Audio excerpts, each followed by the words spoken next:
Le produit tendance de la gamme dans ce magasin, c'est lui. Un drone d'un peu moins de 200 €. Cette année, il supplante l'hélicoptère télécommandé sur la liste du Père Noël. Une idée de cadeau pour le fiston. Ouais, il adore ça. Il a déjà des hélicoptères, puis il voudrait filmer la maison avec une caméra, donc c'est pas mal. Ici, sur les 200 boîtes commandées avant les fêtes, près des 3/4 ont été vendues et ce n'est pas le seul modèle.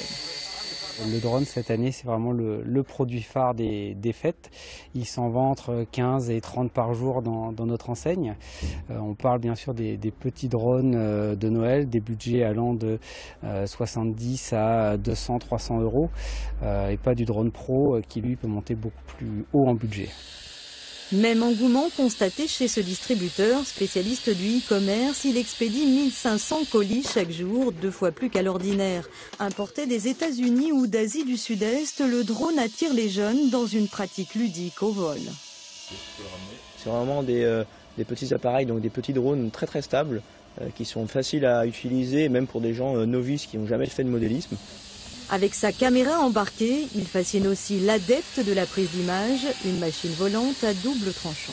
Sur la partie drone loisir, qui est quand même la grosse partie de l'activité, il n'y a pas besoin de permis, puisque la plupart du temps, les gens font ça sur des terrains de modélisme ou dans la campagne.